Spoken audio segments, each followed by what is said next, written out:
Okay, let's try it this way, because I've tried to go live from Zoom to the Facebook group, to our Facebook group, Results Improve Together, but I didn't manage to go directly to the group. I could live stream on my private scroll, so to say, but not in the group for some reason. So I'm going through YouTube now. And maybe that's a good thing to know, to broadcast on YouTube as well as on Facebook. So let's think about it that way. So the reason why I've come on now is to give this to you who are English speaking in this group, Results Improve Together.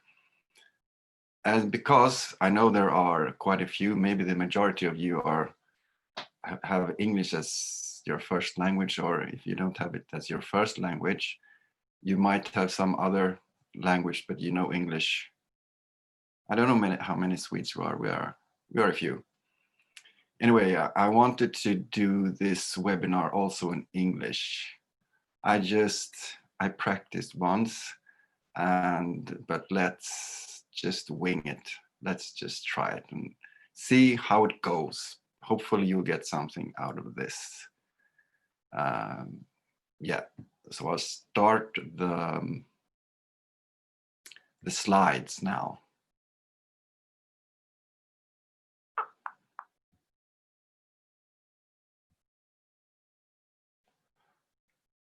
Yes. Who am I? Or maybe not who am I, but what do I do? So I am in the field of personal development, and I facilitate a program in personal development called Thinking into Results from Proctor Gallagher Institute. And they are all about personal development. And they also have quite a few programs in different depth and width about personal development. But in this particular program, Thinking into Results, you get also a coaching service from me.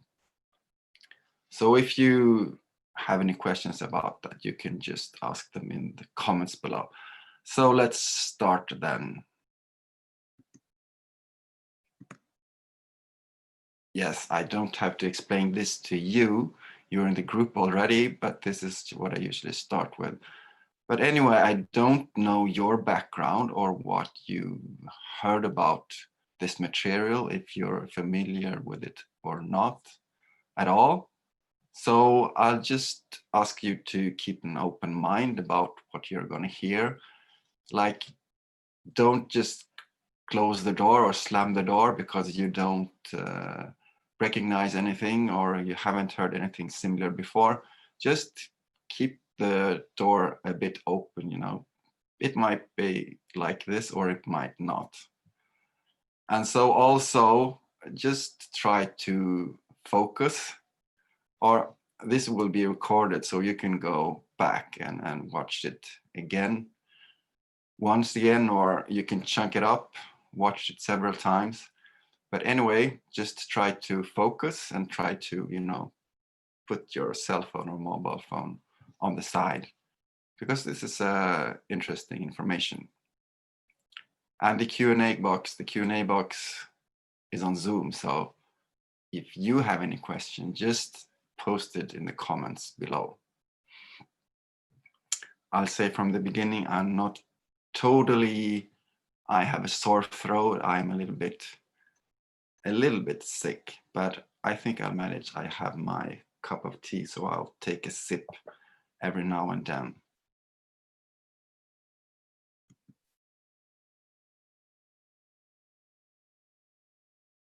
Yes, because this is the reason why I want you to focus, because it is about you and your future, this webinar.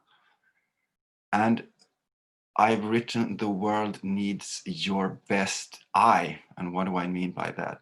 Well, Wallace Wattles put it this way: you can render God and humanity no greater service than to make the most of yourself. So if you make the most of yourself, that will ripple off. So your environment and the people around you will benefit from you making the best of yourself. And then they can make the best of themselves, because they don't have to be jealous or envy you or anything like that. They can just make the best of themselves. So I've called this Know Thyself Through Conscious and Meaningful Action, because the more I've thought about this, this is what it really means to me. It's getting to know yourself by getting into action, really. So I've studied some philosophy and, maybe some religion and so on. When I was in my 20s, I was a very searching individual, but most of the things I found wasn't that practical. It wasn't like directed to to the body and to the hands.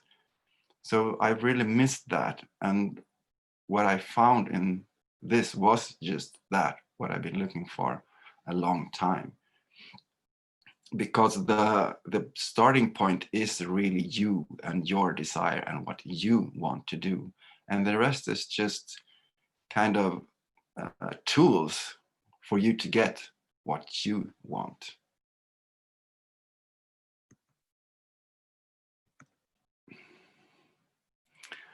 Okay, I'll start here.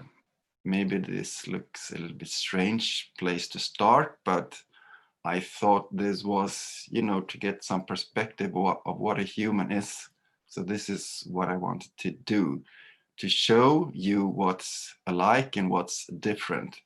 Because this pig has actually about 97 or 98% the same genes as humans have. And that's quite astonishing, I think. And you can even transplant a heart from a pig to a human being without it rejecting it. So on the inside, we are really alike, this pig and I and you, because the DNA is so similar. So what is different? I hope there's a difference when you look at us too, but let's look at what the differences really are.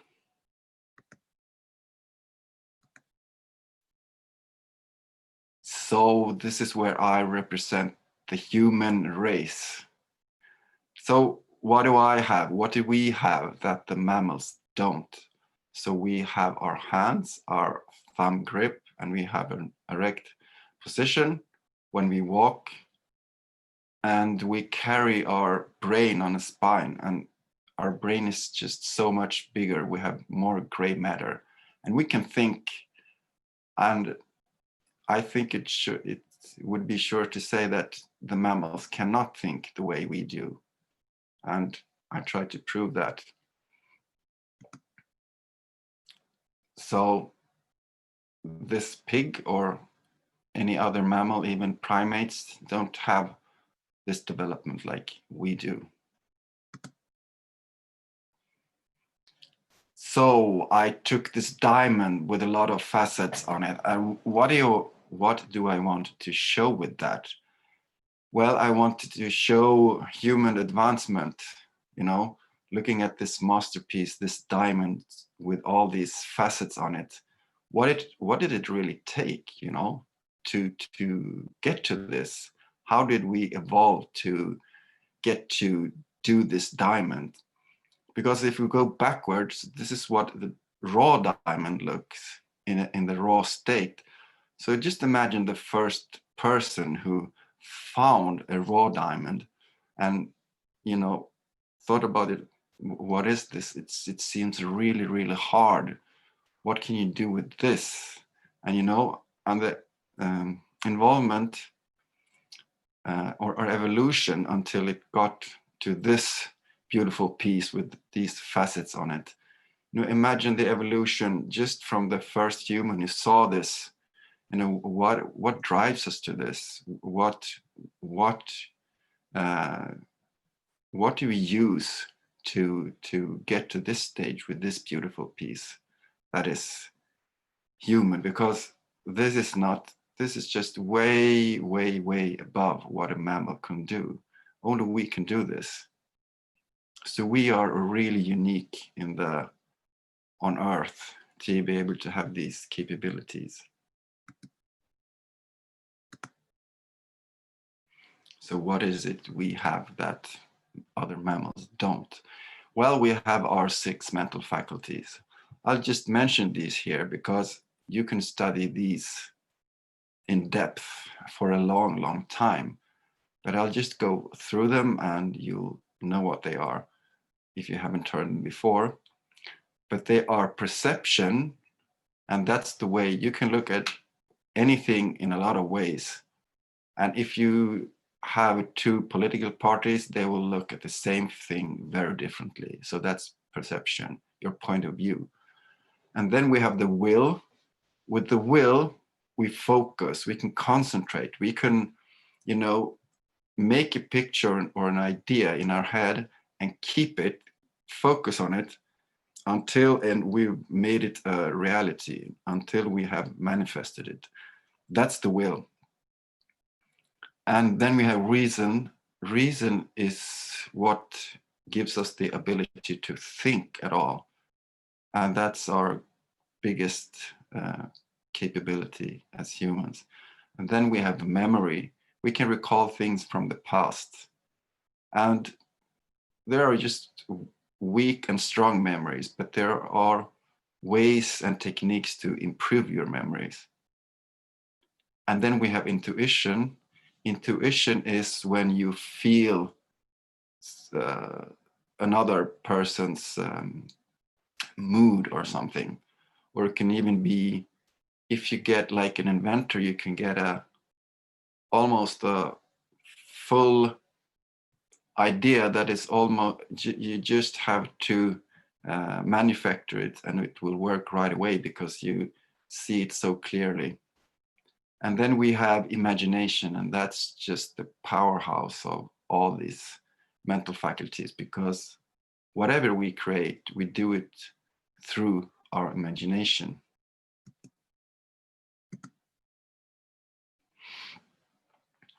Yeah, so Wallace Wattles also said this: all human activity is based on the desire for increase. So this is human. We want more.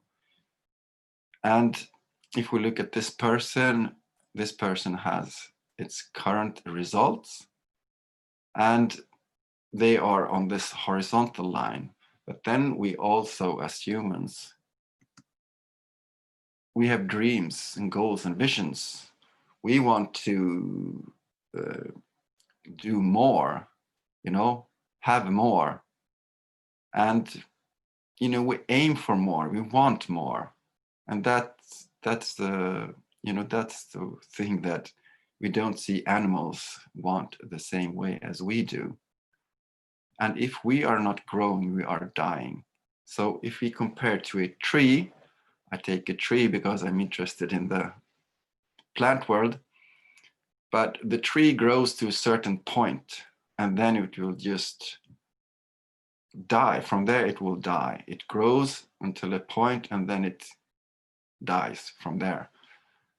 But us as humans, we can start dying whenever we stop growing, we are dying because time passes by. So if we are not growing, we are dying.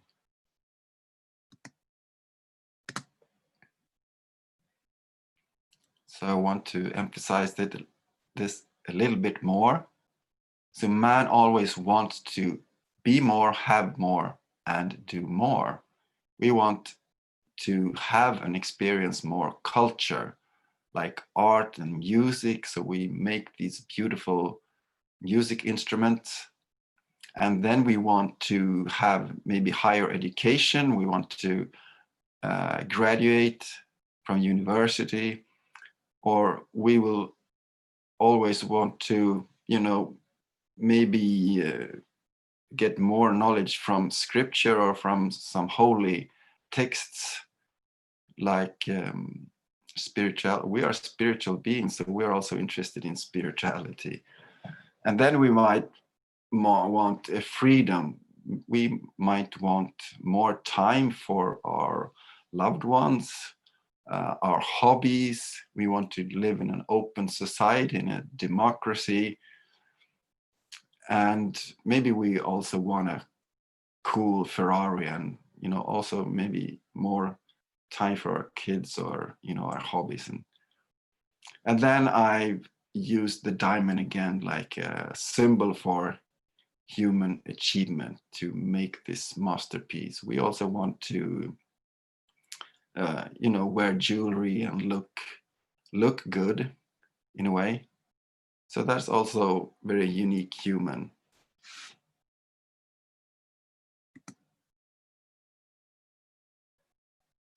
So what am I really presenting? What is this knowledge? What do I want to accomplish?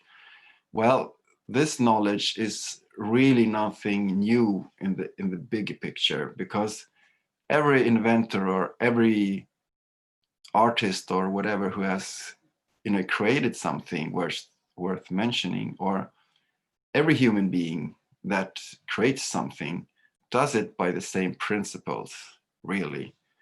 So, but this is a kind of a system that gives you a shortcut and gives you an understanding about the creative process. And this particular system started with a man named Andrew Carnegie, who was a Scottish man who moved to the United States as a boy with his family, and they were quite poor. But he was to be the world's richest person. And but he had an idea that that he wanted to have an American success philosophy for the common man. So he found the right person in a person named Napoleon Hill. He was a journalist who came to interview Andrew Carnegie, and Andrew, you know, saw this was the guy to do this thing. And a couple of decades later, he wrote the book Think and Grow Rich, who is a very well-known book in the personal self-help section. And one person who loved this book was a man called Earl Nightingale. And he was a radio show talker, host, and he had a show named Our Changing World. And he was so fascinated with this book that helped him a lot, achieve a lot in his career. And then we have Bob Proctor, who has been in this business for 60 years. And he was also fascinated with this book, Think and Grow Rich. So this book led him to Earl, and Earl became Bob's mentor. And Bob has actually read this book every day for almost 60 years now, every day, because he promised his first mentor that he would do that, and he has kept his promise. So the next person in line is Sandy Gallagher, who went to one of Bob's seminars, and she was just blown away.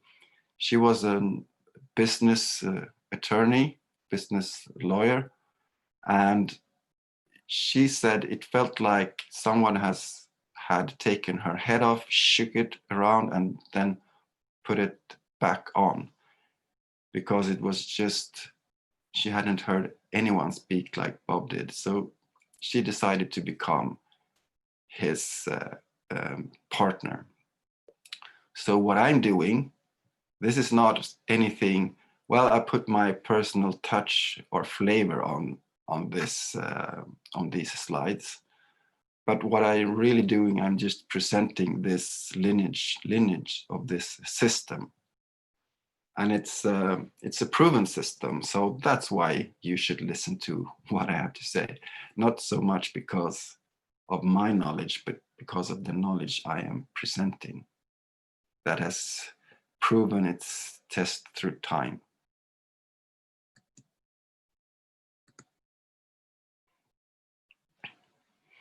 So this is what I'm going to talk about, step by step. Goal setting, I've called this the triune human. I don't know if that's the right word, we'll see. And the secrets of the two parts of the mind and what is stopping us, and then some on decisions and results.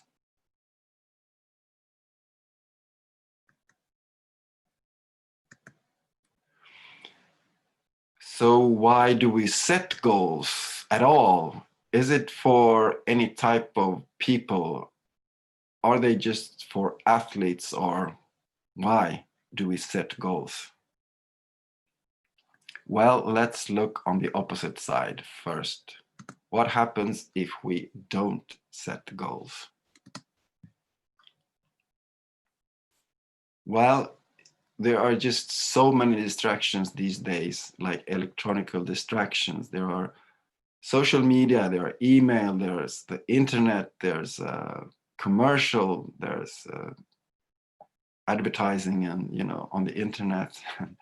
There's just everywhere. You can just lose yourself in distraction and waste all your time in distractions.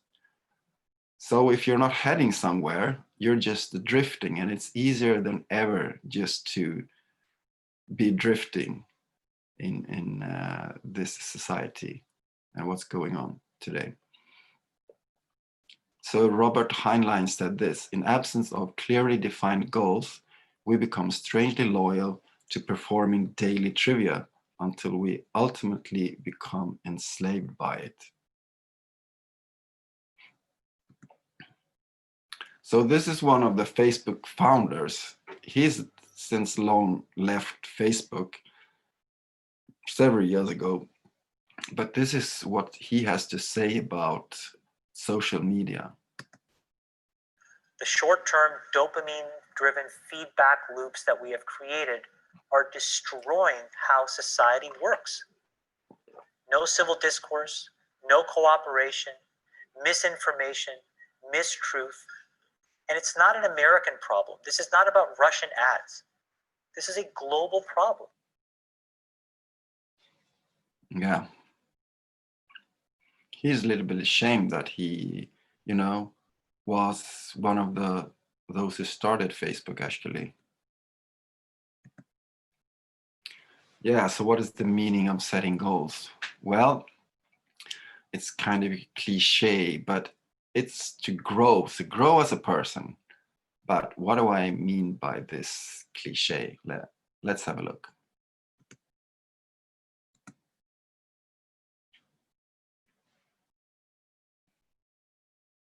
To grow is to raise one's awareness. The journey is the most important thing. So there's a lot of things that happen when you set a goal. If you set the right goal, we'll look at that on the next slide. When you set the right goal, a lot of things happen. Like if you set a goal to, get your dream car or something, maybe you have to look at your finances. Maybe you have to clear up your finances and find the right finances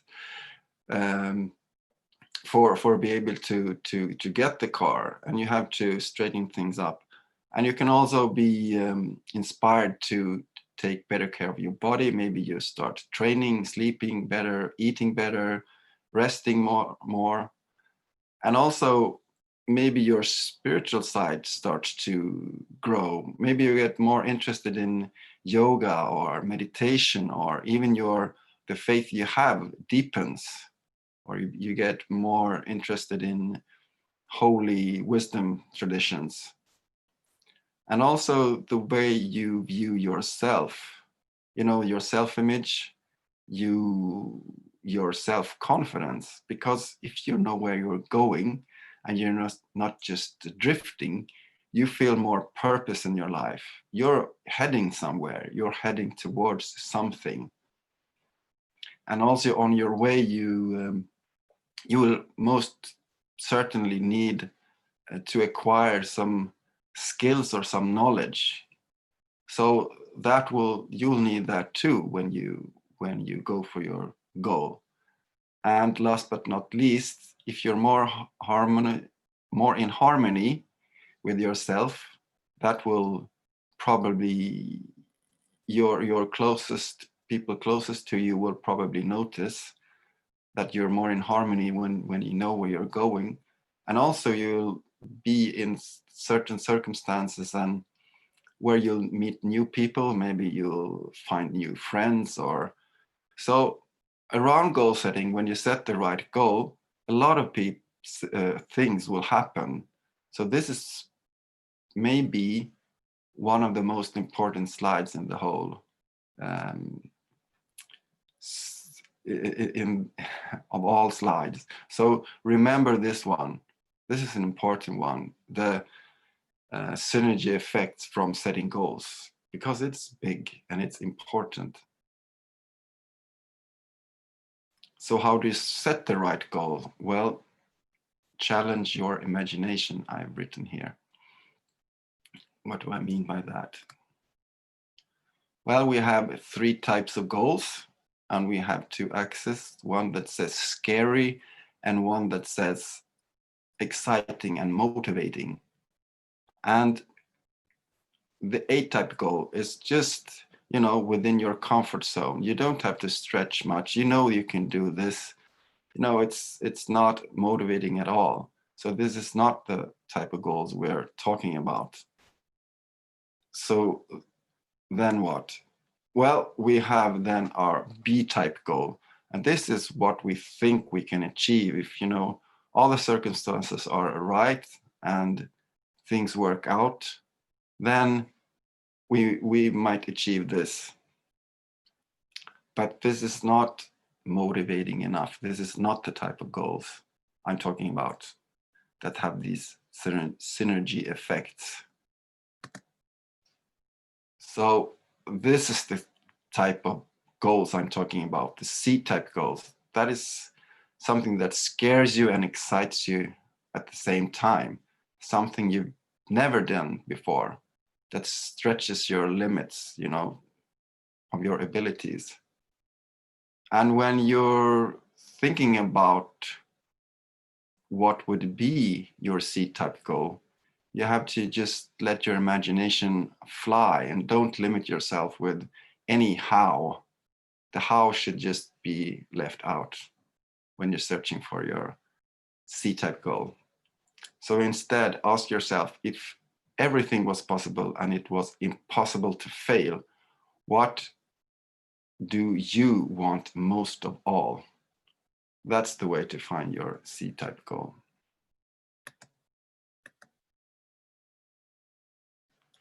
So once we set off towards our C-type goal, this will happen once, twice, or many times, or sooner or later we will be here and we will face fear because we set a goal way out of our comfort zone. We're heading for something we've never done before. So we get scared at some point. And when you set this goal and what should I do next, you might look around and you don't even see any tools to get yourself there, but you just need to trust and take just one step at a time. And you have to trust that these tools will get to you when you need them, because they will. No sooner, but when you need them. And it's also about taking risk, social risks, when maybe you're going after something that never anyone knew you wanted. So they will you have to, face that. And this is what I want. I never told anyone, and you might have to take financial risks. But the most challenging thing is the way you look at yourself, the opinion you have of yourself. You're gonna have to be someone you've never been before to do something you've never done before.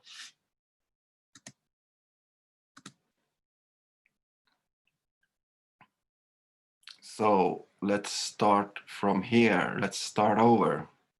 What we have in common. Well, we think, we feel, and then we act, we create, we express ourselves. We have behaviors, right? And if you put these together, the compound of these is actually your attitude. So your attitude is your thoughts, your feelings, and your actions combined. It's like a cake mix. The cake is your attitude, and thinking, feeling, and actions are the ingredients. So let's start with the thinking, because the thinking is really the king of these three. And the reason I've called it the king, and this is, by the way, my idea, calling the thinking the king, because with the thinking, you can choose and you can make decisions. So this is why I call it the king. And we have one thought every second, and that means 60,000 thoughts a day. And of those, 95% are the same from day to day. You could, think that if we think 95% of the same thoughts a day, why couldn't we just change a few percent? Now our life would probably be totally different. Well, and most of them, 80% of them are actually negative.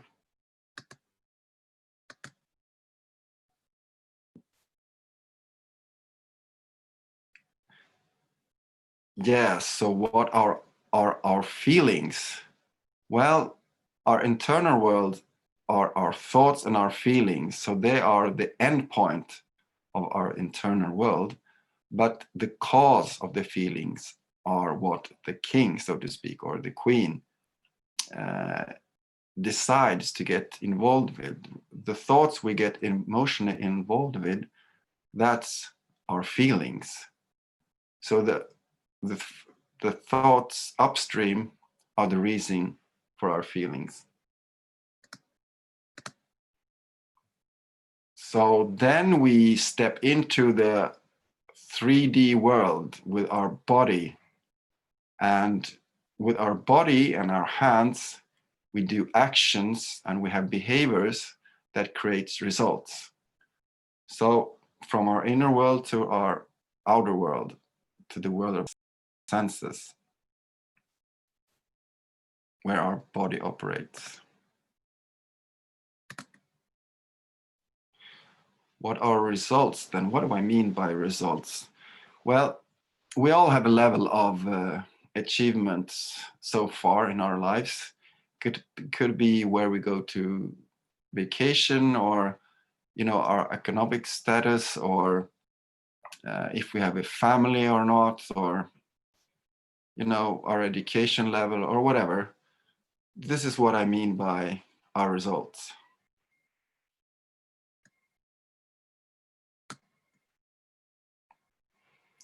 So this is the radio show host I talked to you about before, Earl Nightingale.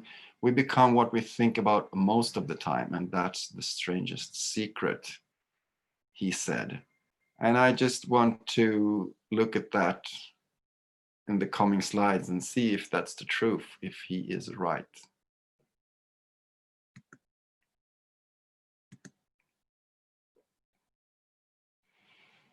So let's look at the properties of these then.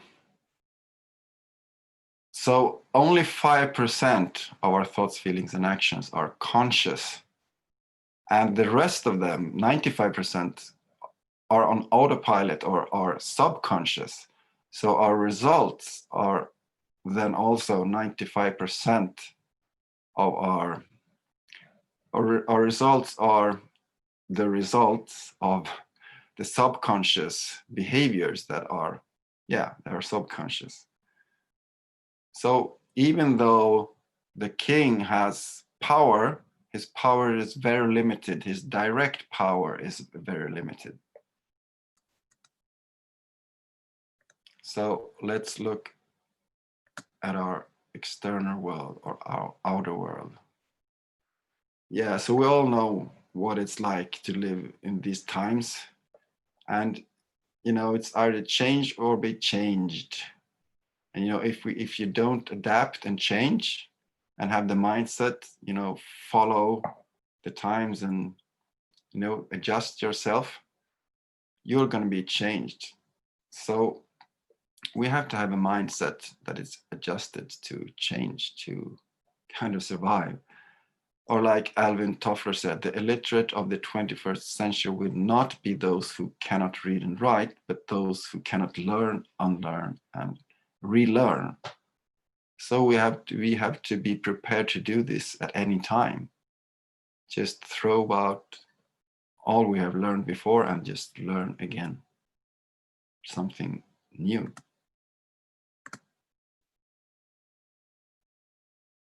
Yeah, so many of us end up here in this confusing, very hectic time when a lot of things are happening. And even though we have our technical gadgets that are supposed to make our lives easier, they can really just stress us even more.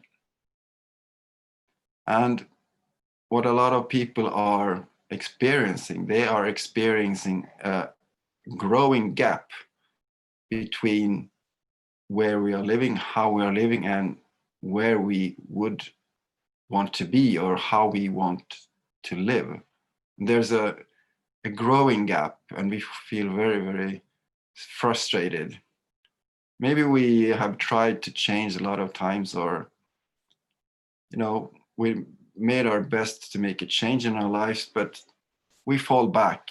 You know, many intentions and many disappointments, you know, and we feel frustrated, inadequacy, worry, and we feel stuck. We just think like, doesn't matter what I do, I just get the same results over and over again. And we're out of, you know, options, or we can't figure out how to make this change we wish for. But at the same time, we have this feeling. We want to do something different with our lives. And we feel that I know I can do better. I feel I'm destined for more. So what do we want? We want our intentions to become permanent. If we get an idea, we want to follow through and get permanent results. And the key to this is really very much about the knowledge of the two parts of the mind. I've showed some of it already. So the subconscious, this is the 95% that on autopilot. This is just another visual to show you the proportions of this. Huge, powerful subconscious mind, and then the king just direct power over like a couple of percent. And how do you describe this? Well, this is called the knowing and doing gap, and it's really about what you know and then what you do, because most people have a big gap here. They know so much more than they kind of do efficiently. No, and most of the time it's not about knowing more, it's about learning how to behave differently, choose differently, act differently.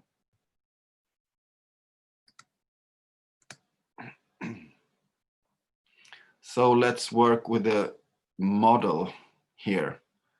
So this is the human head, and we'll do a picture with a circle and call this the mind. This is not entirely true because the mind penetrates the whole body, but just to have a picture to work with, because the mind, no one has ever seen the mind, and to be able to, since we think mostly in pictures, it is an enormous help to have a picture to work with when understanding the mind.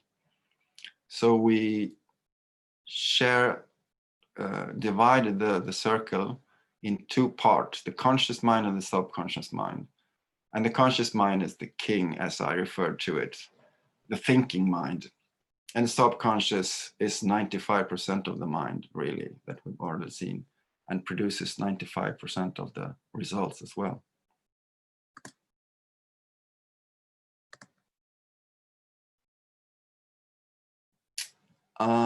The human, yeah. I forgot to write something there. Well, whatever. This is the model, the complete model, the stick person, the so-called stick person. And we have the thinking mind, the conscious mind. And this is the part of the mind that gathers information, you know, the part that school deals with, you know, just get more and more information there, like filling a library with more and more books.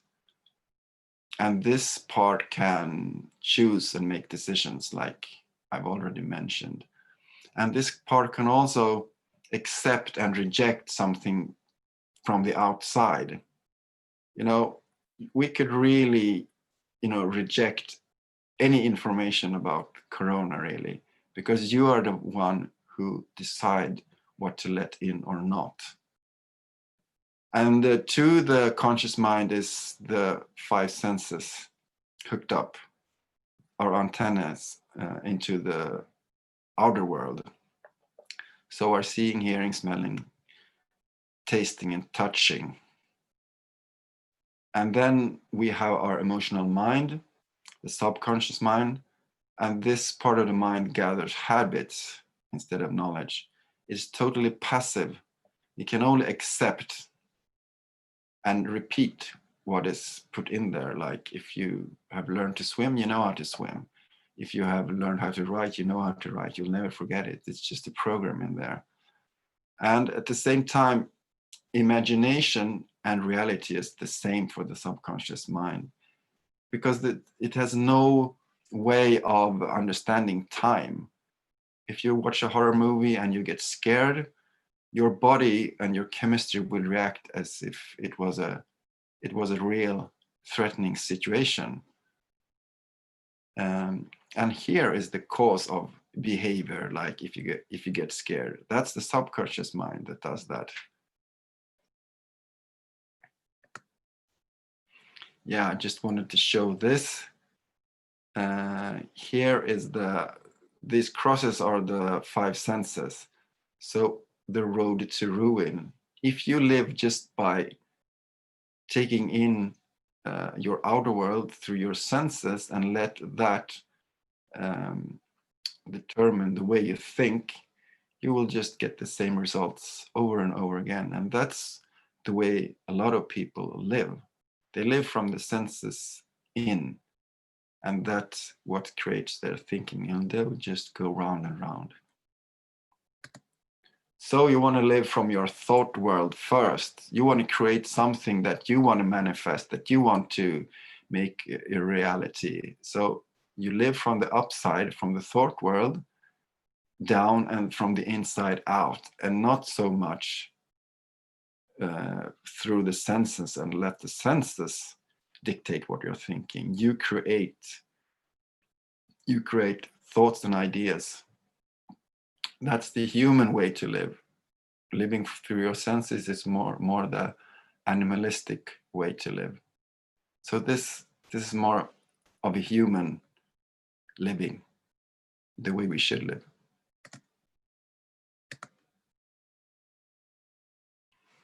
So how do we get the results we want? Everyone is wondering that, probably. And this is a visual to explain that. It's all about falling in love with an idea. You can really say that, you can really describe it that easy, because if you really understand it, it could be expressed like that. But you build an idea from your thought world that you want to manifest, that you want to express, and then you impress it on the subconscious mind with the language that the subconscious mind recognizes and will accept. And even though the subconscious mind can only accept, it has ideas already there that are fixed. And if you want to plant an idea in the subconscious mind, that is opposite to what's already in there, you will have to repeat it, repeat it, repeat it, repeat it, because you have to make this your want the dominating feeling, so that the subconscious mind will let go of the opposite idea. And the subconscious mind is really, it's there to protect you. So if you experience something threatening, the subconscious mind will remember that. And you have a phobia for spiders or something like that, you have to work on it and exchange it for an opposite idea.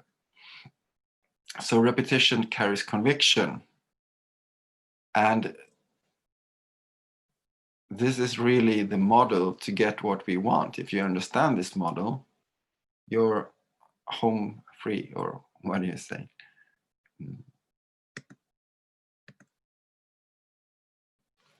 So this is the way. I just wanted to make a bit of a statement, just to look at these famous people and what they have created, and see that it's this path they have walked, all of them. So you have the Wright brothers that created the first flying machine, the first airplane, and look at the aeroplanes today, like war machines and great cargo machines, and they carry like hundreds of passengers. And then you have Martin Luther King, like was a civil rights, he fought for civil rights, and he said, not I have a strategy, but he said, I have a dream, and that's what kept him going. And he just made way for the United States' first Black president. And then we have Steve Jobs. And once, you know, the telephone on all in, I don't know billions, but millions and millions, hundreds of millions people have an iPhone. And it was once just in Steve Jobs' head.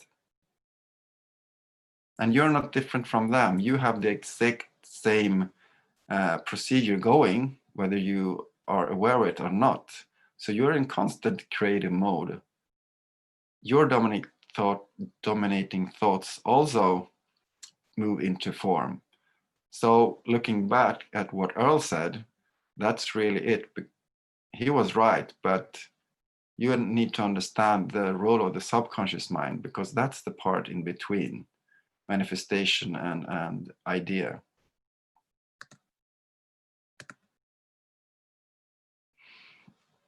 And also,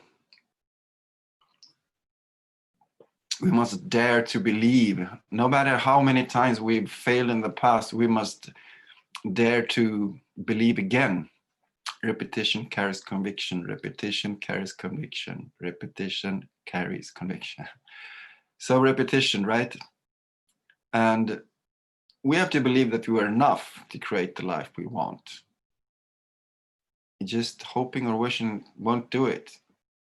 We have to believe that, you know, we're not ready to receive anything until we really believe we can have it. Then it will manifest and we'll have it. Belief is just so important.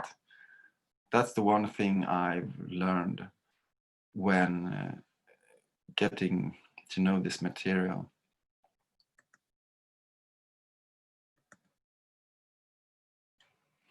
Yeah, let's ask these questions. What stops us? What holds us back?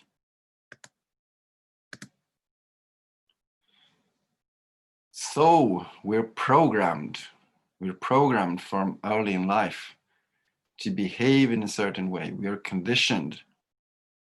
And these habits define us very early. And until we are about 7 years, we only have the subconscious mind. Our conscious mind is not developed until after that. So our subconscious mind is just totally open. It's like a bowl and everything just drops down in there.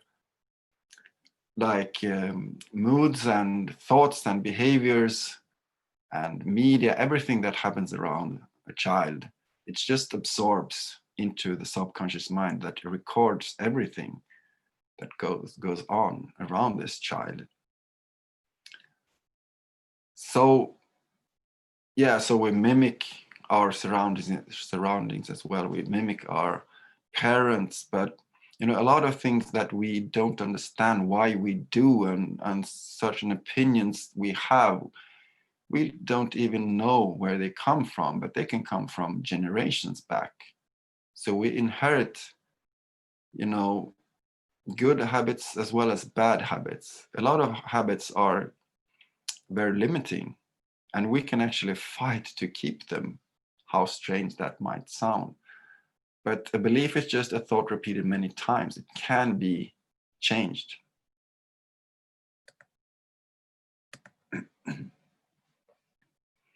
Yes, the most of us have these programs that doesn't serve us.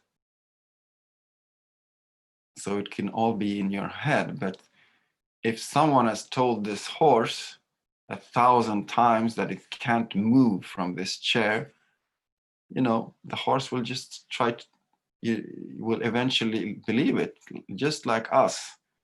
If we are told that nobody in our family has ever succeeded with that, so the understanding is that you won't ever either. So that could, you know, form a belief that's very strong. And if you don't believe in yourself, you believe a lie about yourself. And this might be the most important quotes in this slideshow. So remember that. If you don't believe in yourself, you can start thinking about this quote.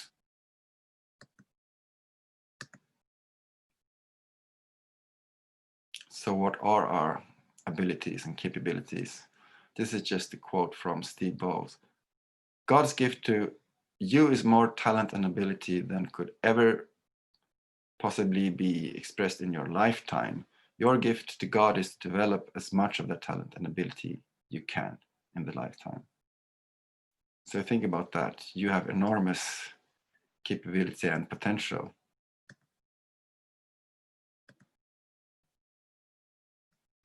The paradigm. So in this material, we talk a lot about paradigms and what is that? So paradigm, you can explain it like a section of the subconscious mind, the section that collects habits. And you can also describe it as an operating system in the computer. And in that operating system, there are, you know, apps or software programs, and those programs benefit us or does not benefit us, or negative or positive. So if you want to change a negative for a positive, you want to plant a new app or new software or new habit, you have to remove the other one. So this is what changing your paradigm is about. It's changing your habit life and exchanging habits that doesn't serve you into habits that does.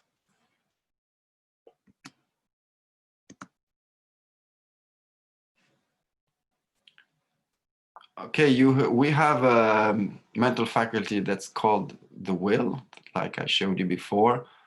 But you know, you can only make so much with willpower. You can drop some weight. You can do that in a certain period of time.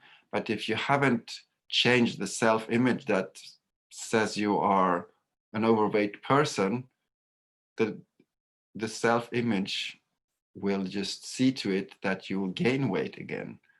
So if you don't change the root cause of why you're overweight, you can change it with the will, but it won't last. So if you want a change that lasts, you must change your paradigm. So education does not mean teaching people what they do not know. It means teaching them to behave as they do not behave.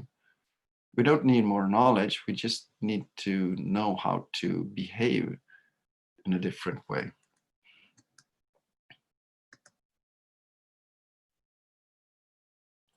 So this is just this picture again, but it's really about challenging and changing your paradigms, making new habits that serves us.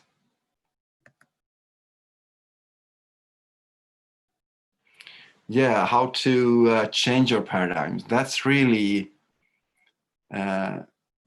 cooperation. It's the absolute fastest way, because if you want to do this alone, it's hard. It's going to take a lot of time. So if you cooperate with a coach who sees your blind spots, it's really hard to see what you don't see, you know?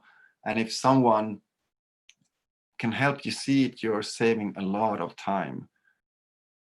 And it can also be a person, like if you fail to do something several times and you eventually seek help through a coach, I know, and the coach knows that you can do it, but you know, maybe you don't trust that yourself, you doubt that yourself, but then a coach can, you know, lend his belief in yourself until you've shown for yourself that you can do it. And also a coach can spot unique gifts that you haven't thought about yourself. And it's also about holding, about accountability, you know. We, for your own sake, we make a challenge or something you are to do to next time, and then we follow up and see what happened and discuss it, and you know, sorry, go to the next challenge or do the same challenge again. Then we come to decision, and this is really one of the biggest things I've learned also, along with belief in decision.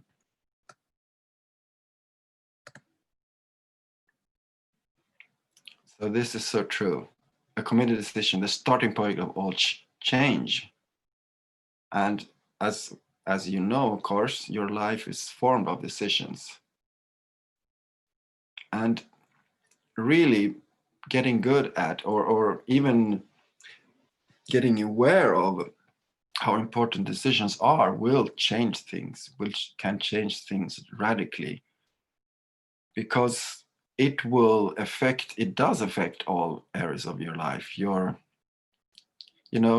relationship, your economy, your health, and a lot of communication will improve if you get better at making decisions. So successful people, they make decisions fast and change them slow, if at all. And if you're ambivalent, you take a long time making decisions and you change them fast. And you procrastinate a lot. So that's self-explanatory that you're not on course that much if you're slow at making decisions. If you make decisions fast, you're on course and you are in movement. But you know, the thing that really is the difference between making decisions fast and slow, it's more a confidence and self-image thing, because the person who makes decisions fast doesn't care if he makes fails, you know. The fail is forward, you know. He or she sees it like that. You fail forward, you're on your way, and if you fail or you learn, or you learn or you succeed. And the thing, if you're afraid to make decisions, you're afraid to fail, and you see yourself as a failure as a person if you fail. And that's not the truth. You just fail and you keep on going.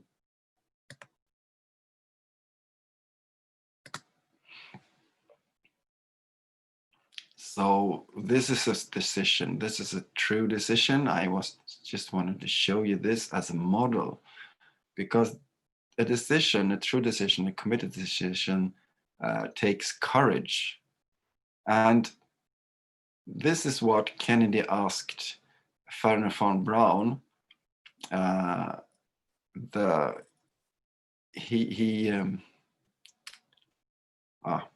was the father of the spaceship program. He sent rockets out on space that wasn't carrying any people. But when Kennedy asked him, what does it take to get a rocket to the moon and get a person safe back again? Wernher von Braun said, the will to do it. It was just a 4-word answer, but that was all that Kennedy needed to make a decision.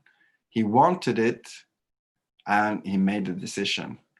So he didn't know how much is what was going to cost. He didn't know maybe what material had to be used, or if they have the technology, but he knew that setting a goal would solve these things. And just in 7 years, they sent men to the moon. So a committed decision is really this. You know, you just like driving a car and you rip your rear mirrors off. You just look forward and, you know, you burn your bridges, so to speak. And it's to see the goal fulfilled as the only future scenario. And this takes courage, and this takes commitment, and, you know, and yes, courage above all.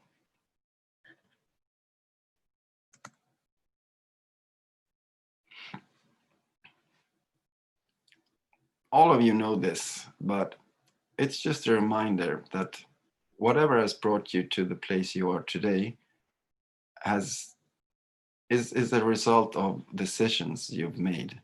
So, you know, but if you haven't made any major decisions in a while, you might just have forgotten how powerful a decision can be.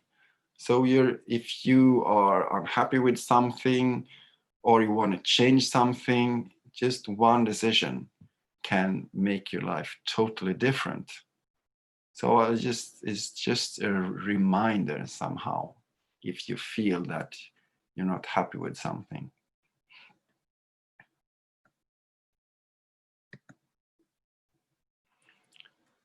Yeah, that was it. And if you're watching this, you're in our group, Results Improved Together. So this is mostly this is information for people who aren't in the group yet. So with that said, I want to thank you for listening.